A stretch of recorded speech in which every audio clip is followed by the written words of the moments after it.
এই রমাদানে আমাদেরকে বেশি বেশি কোরআনিক রেসাইটেশন করতে হবে। কিভাবে অ্যাটাচমেন্টটা আমরা বাড়াবো?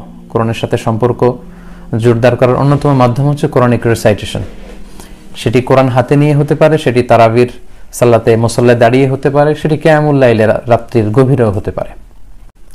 খতম তোলার জন্য খুব বেশি অনেকে উঠে পড়ে লাগেন যে কে কয় খতম, এমনটা আমরা দেখেছি যে অনেকে 5 খতম বা 6 খতম দিয়ে অন্যকে ফোন করে বলে যে আমি তো 6টা দিলাম, মানে আমি তো 6টা খতম দিলাম, আপনি কয়টা দিলেন? তো উনি আবার বলে যে আমি তো আসলে দিতে পারি নাই, অসুস্থ ছিলাম, আমি 3টা দিয়েছি, গত বছর 5টা দিয়েছিলাম, এবছর এত বেশি দিতে পারি নাই, 3টা দিয়েছি। এই যে খতম দেওয়ার একটা ট্রেডিশন, মানে 5 খতম, 7 খতম, 10 খতম, এবং সেটা আবার অন্যের সাথে শেয়ার করা বা অনেকটা শো অফের মতো করা, এটা কিন্তু আসলে মূল দাবি বা উদ্দেশ্য ছিল না কোরআন নাজিলের। এজন্য খতম ওঠানোর জন্য উঠে পড়ে না লেগে আমাদের বিশুদ্ধ তেলাওয়াত নিশ্চিত করা উচিত। আমরা প্রতিদিন যতটুকু রমাদানে তেলাওয়াত করব আমরা যাতে বিশুদ্ধভাবে করি, তাজভিদ মেনটেন করে যেন করি, তাহসিনের সাথে করি, এবং তেলাওয়াতের গুণগত মান নিশ্চিত করে যাতে আমরা তেলাওয়াত করি। কারণ রুব্বা কারিলিল কোরআন ওয়াল কোরআনু ইয়ালআনুহু, কোরআনের কিছু কারি আছে বা তেলাওয়াতকারী আছে যাদেরকে কোরআন রহমতের পরিবর্তে লানত দেয়। তো আমরা যেন রহমতের মাসে লানত না কুড়াই, আমরা যেন বেশি বেশি রহমত কুড়াতে পারি। এজন্য প্রথম কথা হচ্ছে যে আমরা যাতে তাজভিদ মেনটেন করে তেলাওয়াতের গুণগত মান নিশ্চিত করে কোরআন তেলাওয়াত করি। কারণ কালামুল্লাহ মাজিদে সূরাতুল মুজাম্মিলের 4 নম্বর আয়াতে আল্লাহ তাআলা আমাদেরকে আদেশ করেছেন এবং বলেছেন ওয়ারাত্তিলিল কোরআনা তারতিলা। আমাদের যে রকম মনে চায় আমরা চাইলে কিন্তু ওই রকম কোরআন তেলাওয়াত করতে পারি না, আমাদেরকে তারতিলের সাথে কোরআন তেলাওয়াত করতে হবে। তারতিলের সাথে অর্থাৎ ধীর স্থির ভাবে, থেমে থেমে, তাজভিদ মেনটেন করে তেলাওয়াতের যে গুণগত মান সেটাকে নিশ্চিত করে তেলাওয়াত আদায় করার নামই হচ্ছে তারতিল। আল্লাহর হাবিব সাল্লাল্লাহু আলাইহি ওয়াসাল্লাম তারতিলের সাথে তেলাওয়াত করতেন। আনাস রাদিয়াল্লাহু তাআলা আনহুকে জিজ্ঞেস করা হলো যে আল্লাহর হাবিব সাল্লাল্লাহু আলাইহি ওয়াসাল্লামের তেলাওয়াত কেমন ছিল, তিনি কিভাবে কোরআনকে আবৃত্তি করতেন, কিভাবে তেলাওয়াত করতেন? সাইয়েদনা আনাস রাদিয়াল্লাহু তাআলা আনহু বললেন যে কানাত মাদ্দান, ইয়ানি কানাত কিরাআতু রাসূলুল্লাহ সাল্লাল্লাহু আলাইহি ওয়াসাল্লাম মাদ্দান। আল্লাহ রাসূল সাল্লাল্লাহু আলাইহি ওয়াসাল্লাম যখন কিরাআত করতেন, তিনি কিরাআত পড়তেন বা তেলাওয়াত করতেন, তিনি টেনে টেনে পড়তেন, টেনে টেনে। আলহামদুলিল্লাহি রাব্বিল আলামিন আর রহমানির রহিম মালিকি ইয়াউমিদ্দিন, এই যে টেনে টেনে, কানাত মাদ্দান, টেনে টেনে তেলাওয়াত করতেন, দ্রুত তেলাওয়াত করতেন না। আম্মাজান উম্মে সালামা রাদিয়াল্লাহু তাআলা আনহা, ওনাকে জিজ্ঞেস করা হয়েছিল যে কাইফা কানাত কিরাআতু রাসূলিল্লাহ, আল্লাহর হাবিব সাল্লাল্লাহু আলাইহি ওয়াসাল্লাম কিভাবে তেলাওয়াত করতেন? সুনানে তিরমিজির বর্ণনায় তিনি বলছেন যে কানা রাসূলুল্লাহ সাল্লাল্লাহু আলাইহি ওয়াসাল্লাম ইউকাত্তিউ কিরাআতাহু আয়াতান আয়াতান, প্রতি আয়াতে তিনি থামতেন, আয়াত আয়াত করে তেলাওয়াত করতেন। অর্থাৎ আলহামদুলিল্লাহি রাব্বিল আলামিন বলে তিনি থামতেন, তারপর তিনি আর রহমানির রহিম পড়তেন, তারপর থামতেন, তারপর মালিকি ইয়াউমিদ্দিন পড়তেন, তারপর থামতেন।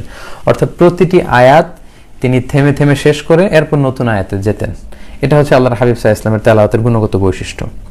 এবং সুনানে আবু দাউদের বর্ণনায় আল্লাহর হাবিব সাল্লাল্লাহু আলাইহি ওয়াসাল্লাম বলেছেন যে জাইয়িনুল কুরআনা বিআসওয়াতিকুম, তোমরা তোমাদের কণ্ঠের মাধ্যমে কোরআনটাকে সুশোভিত করো, সুন্দর করে সুশোভিত করে তোমরা কোরআন তেলাওয়াত করো। অর্থাৎ যার গলায় আল্লাহ যতটুকু সুর দিয়েছেন, যতটা সুন্দর করে, যতটা আন্তরিকতার সাথে কোরআন তেলাওয়াত করা যায়, ঠিক সেভাবে তোমরা কোরআনিক রিসাইটেশনটা করো।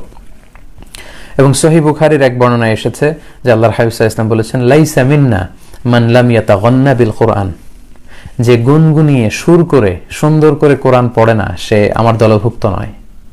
এটা কিন্তু অনেক বড় একটা ধমক যে যারা সুর করে গুনগুন করে সুন্দর করে কোরআন পড়ে না সে আমার দলভুক্ত, আমার উম্মত হতে পারে না। এটা একটা ধমক। সো আমাদের যার গলায় যতটুকু সুর আছে আমাদের সুরগুলোকে উজাড় করে দিয়ে খুবই আন্তরিকতার সাথে থেমে থেমে প্রতিটি আয়াত শেষে স্টপ নিয়ে নিয়ে টেনে টেনে যেন আমরা কোরআন তেলাওয়াত করি, তবেই তারতিলের সাথে কোরআন তেলাওয়াত হবে, যেভাবে আল্লাহ রাসূল সাল্লাল্লাহু আলাইহি ওয়াসাল্লাম তেলাওয়াত করতেন।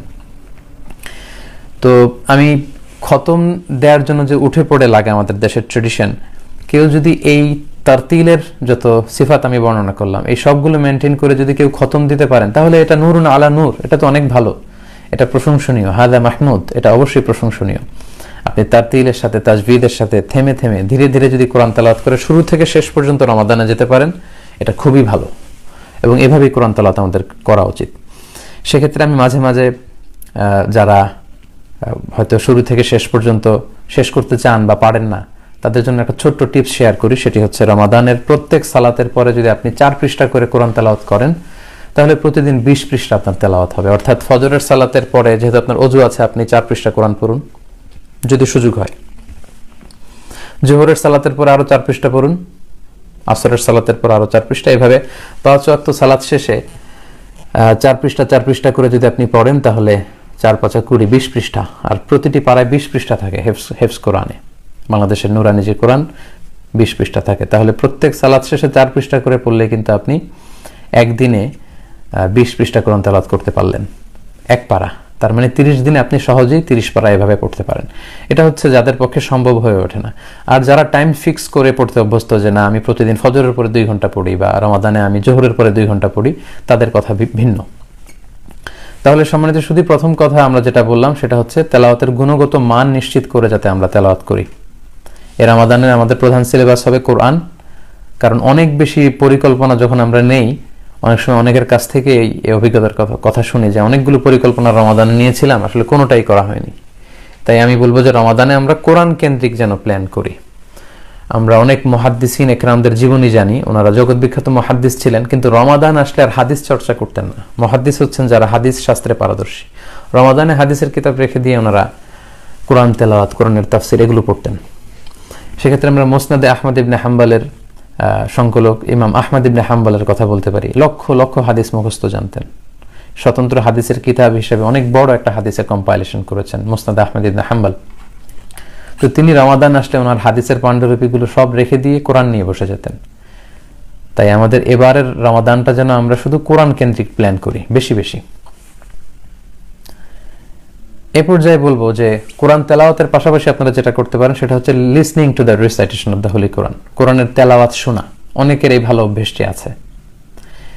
MP3 করে, মোবাইলে করে, কিন্তু কিংবা ঘরে টিভি সেটে আপনারা কোরআন ছেড়ে দিয়ে রাখতে পারেন। কারণ কোরআন তেলাওয়াত করা যেমনি সওয়াবের, কোরআন মনোযোগ দিয়ে শ্রবণ করাও সওয়াবের, এটাও অনেক সওয়াব। সূরাতুল আরাফের 204 নম্বর আয়াতে আল্লাহ বলছেন, ওয়া ইযা কুরিআল কুরআনু ফাসতামিউ লাহু ওয়া আনসিতু লাআল্লাকুম তুরহামুন।